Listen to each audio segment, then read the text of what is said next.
سانحہ کربلا یا واقعہ کربلا یا کربلا کی جنگ 10 محرم 61 ہجری بمطابق 9 یا 10 اکتوبر 680 عیسوی کو موجودہ عراق میں کربلا کے مقام پر پیش آیا، جہاں مشہور عام تاریخ کے مطابق اموی خلیفہ یزید اول کی بھیجی گئی فوج نے محمد صلی اللہ علیہ وآلہ وسلم کے نواسے حسین ابن علی اور ان کے اہل خانہ کو شہید کیا۔ حسین ابن علی کے ساتھ 72 ساتھی، کچھ غلام، 72 اہل بیت کے جوان اور خاندان نبوی کی کچھ خواتین و بچے شامل تھے۔ حضور صلی اللہ علیہ وآلہ وسلم اور خلفائے راشدین کے ادوار اس کی بہترین مثال تھے۔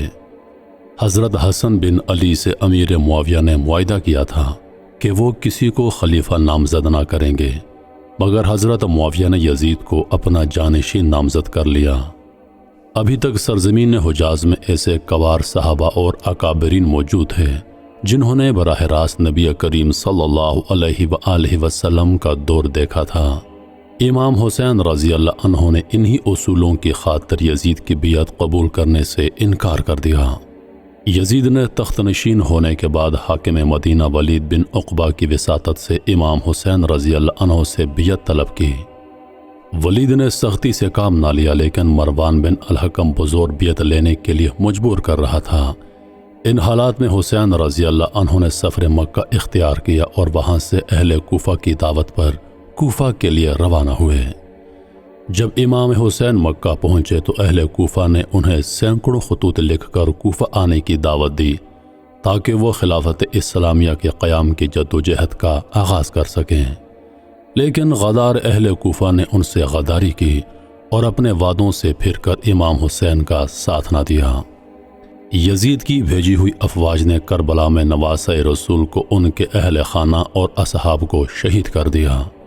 امام حسین سے جب بیعت کے لیے کہا گیا تو انہوں نے جواب دیا کہ میرے جیسا آدمی خفیہ بیعت نہیں کر سکتا، جب بیعت عام ہوگی اس وقت آ جاؤں گا۔ امام حسین عجیب الجھن سے دوچار تھے۔ اگر وہ مدینہ میں مقیم رہتے تو بیعت کے بغیر کوئی چارہ کار نہ تھا، لہٰذا وہ 27 رجب 60 ہجری میں ماہ اہل و عیال مکہ روانہ ہو گئے۔ مکہ پہنچ کر شب ابی طالب میں قیام کیا۔ امام حسین نے کوفیوں کے خطوط آنے کے بعد مسلم بن عقیل کو کوفہ روانہ کیا تاکہ وہ اصل صورتحال معلوم کر سکیں۔ مسلم کوفہ پہنچنے کے پہلے ہی دن 12,000 کوفیوں نے آپ کے ہاتھ پر بیعت کر لی۔ کوفہ کے اموی حاکم بشیر نے ان کے ساتھ نرمی سے کام لیا۔ کوفیوں کے جذبات سے متاثر ہو کر مسلم بن عقیل نے امام حسین کو کوفہ آنے کا لکھا۔ ان حالات کی بنا پر یزید نے فوراً نعمان کو معزول کر دیا اور عبید اللہ بن زیاد کو کوفہ کا حاکم مقرر کر دیا۔ کوفہ پہنچ کر اس نے اعلان کیا کہ جو لوگ مسلم بن عقیل سے اپنی وفاداریاں توڑ لیں گے انہیں امان دی جائے گی۔ اس کے بعد ہر محلے کے رئیس کو بلایا اور اسے اپنے اپنے علاقے کے امن و امان کا ذمہ دار قرار دے کر مسلم بن عقیل کی جائے پناہ کی تلاش شروع کر دی۔ اس وقت مسلم بن عقیل ایک محب اہل بیت ہانی بن اروا کے ہاں چلے گئے۔ عبید اللہ بن زیاد نے ہانی کو بلا کر مسلم کو پیش کرنے کا حکم دیا اور ہانی نے انکار کر دیا، جس پر انہیں قید میں ڈال کر مار پیٹ کی گئی۔ شہر میں افواہ پھیل گئی کہ ہانی قتل ہو گئے۔ یہ خبر سنتے ہی مسلم نے 18,000 ہمنواؤں کے ساتھ ابن زیاد کے محل کا محاصرہ کر لیا۔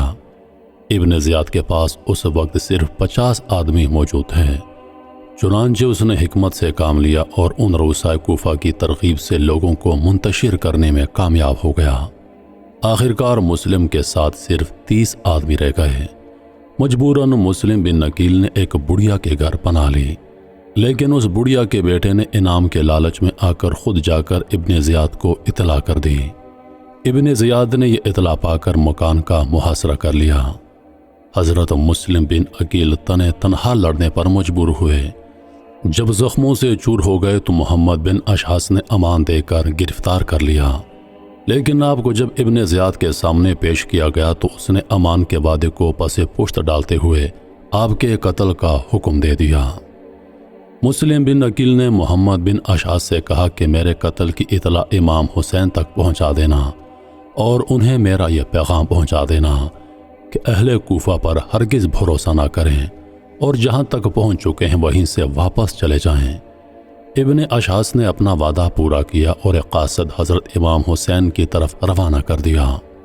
چونکہ کوفہ یزید کی حکومت کے تحت ہے، وہاں ان کی افواج اور سامان سب کچھ موجود ہے اور کوئی قابل اعتماد نہیں، اس لیے مناسب یہی ہے کہ آپ مکہ ہی میں رہیں۔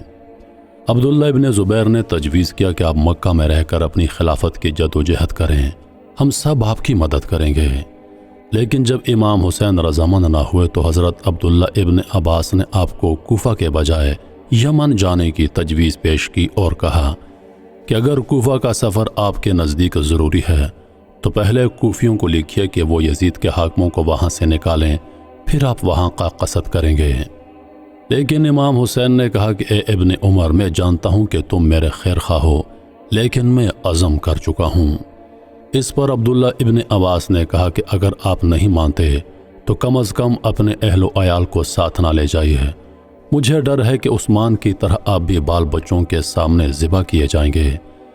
لیکن ان تمام ترغیبات کے باوجود امام حسین اپنے فیصلے پر قائم رہے اور بالآخر 3 ذی الحج 60 ہجری کو مکہ معظمہ سے کوفہ کے لیے چل پڑے۔ آپ کی روانگی کے بعد آپ کے چچا زاد بھائی عبداللہ بن جعفر نے ایک عریضہ اپنے لڑکوں اون اور محمد کے ساتھ روانہ کیا کہ میں آپ کو اللہ تعالیٰ کا واسطہ دیتا ہوں کہ جو ہی میرا خط آپ کو ملے لوٹ آئیے، کیونکہ جس جگہ آپ جا رہے ہیں مجھے ڈر ہے کہ وہاں آپ کی ہلاکت اور آپ کے اہل بیت کی بربادی ہے۔ اگر خدا نخواستہ آپ ہلاک ہو گئے تو دنیا تاریک ہو جائے گی، کیونکہ اس وقت آپ ہی ہدایت یافتہ لوگوں کا علم اور مومنوں کی امیدوں کا مرکز ہیں۔ آپ سفر میں جلدی کیجیے، میں بھی جلد آپ کے پاس پہنچتا ہوں۔ حضرت عبداللہ بن جعفر عمر بن سعد حاکم مکہ کا سفارشی خط لے کر امام حسین سے ملے اور انہیں بتایا کہ کوفہ کے لوگوں پر اعتماد مناسب نہیں۔